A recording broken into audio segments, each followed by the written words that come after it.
আল্লাহ নবী বললেন যাকারা রাজুলাম মিন বানি ইসরাঈলা, বনি ইসরাঈলের এক ব্যক্তির ঘটনা আল্লাহ নবী উল্লেখ করলেন।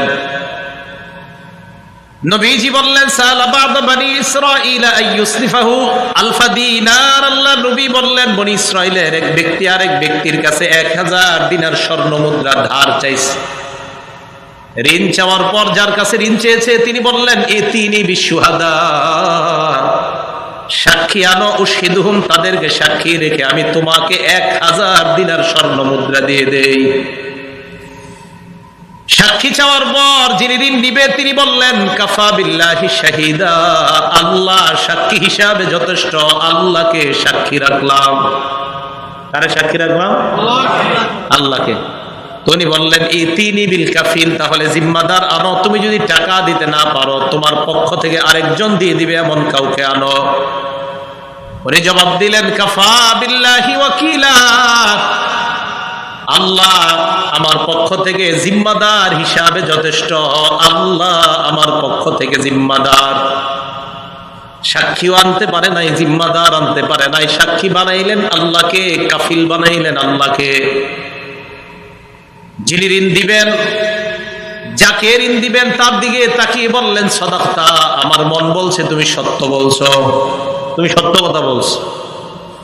ফাদাফাহা ইলাইহি ইলা আজালিন মুসাম্মা, নির্দিষ্ট একটা সময় বেঁধে দিয়ে তাকে 1000 দিনার স্বর্ণ মুদ্রা দিয়ে দেয়। সাক্ষীকে? আল্লাহ। জিম্মাদারকে? আল্লাহ। ঋণ কয় হাজার স্বর্ণ মুদ্রা? 1000 স্বর্ণ মুদ্রা ঋণ দিয়ে দিস। তো যাওয়ার পর ওই ব্যক্তি এবার ঋণ নিয়ে যখন চলে গেলেন, ফাখরাজা ফিল বাহরি, সমুদ্রের মধ্যে সফর করলেন। 1000 দিনার দিয়ে তার প্রয়োজন পুরো করলেন। তারিখ যখন মনে পড়লো অমুক তারিখে টাকা দেওয়ার কথা, টাকা পয়সা সব রেডি করছে, করার পর সমুদ্রের কিনারে যায়, নদীর কিনারায় যায়। যাওয়ার পর ফালতামাসা মারকাবান, একটা স্টিমার নৌকা ট্রলার তালাশ করে, কোনো ট্রলার পায় না। নদী পাড়ি দিয়ে ওপাশে টাকা দিতে যাবে এমন কোনো বাহন নাই, ট্রলার নাই, লঞ্চ, স্টিমার, ফেরি, কিচ্ছু নাই নদীতে। এখন চিন্তায় পড়ে গেছে আমি কি করবো এখন। হাদিসের বর্ণনা ফালতামাসা মারকাবান ইয়ারকাবুহু ইয়াকদামু আলাইহি লিল্লাযী ইলা আজালিম মুসাম্মা, নির্দিষ্ট সময়ে টাকাটা দেওয়ার জন্য একটা বাহন তালাশ করতেছে যে আমি আমার এই টাকাটা পরিশোধ করার জন্য একটা নৌকা দরকার। তো সমুদ্রের পাড়ে গিয়ে ঘুরতেছে, কোনো নৌকা নাই। বারবার চিন্তা করতেছে ইন্না লিল্লাহ, ওই ভাই আমারে কি মনে করবে। ফাখাযা খাশাবা, একটা কাঠ নিছে, কাঠ নেওয়ার পর ফানাকরাহা, কাঠটা ছিদ্র করছে। আদখালা ফিহা আলফা দিনার, ওই কাঠটা ছিদ্র করার পর, ছিদ্র করে ওই কাঠের ভিতর 1000 স্বর্ণ মুদ্রা ঢুকায় দিস।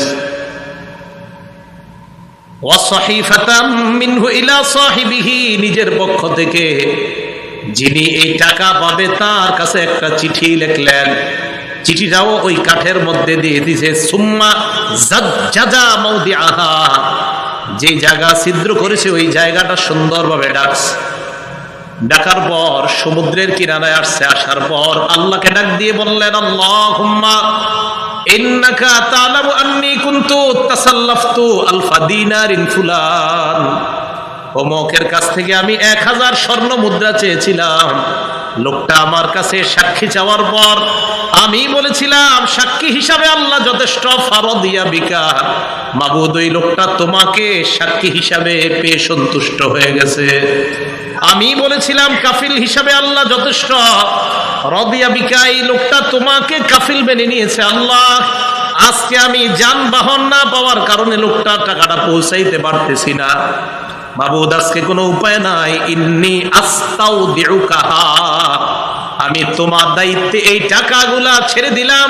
রমাফিল বাহরি, আল্লাহকে বললেন আল্লাহ আমি সমুদ্রের মধ্যে কাঠটা ছেড়ে দিলাম, আমার ওই ভাইয়ের কাছে টাকা তুমি পৌঁছায় দেওয়ার ব্যবস্থা করে দাও। এটা বুখারী শরীফের বর্ণনা। রাসূল আকরাম সাল্লাল্লাহু আলাইহি সাল্লাম বলেন যিনি টাকা পাবে উনি নদীর পাড়ে গিয়ে ঘুরতেছে, আমার ভাই তো টাকা নিয়ে আসবে আজকে। এখন উনি খালি দূরে দূরে দেখে। সাধারণত আমরা এটাই করতাম যে নৌকা টোকা আসে না কেন, উনি ওরকম দেখতেছে দূর থেকে, কেউ আসে না। হঠাৎ দেখে নদীর পারে একটা কাঠ ভাসতেছে।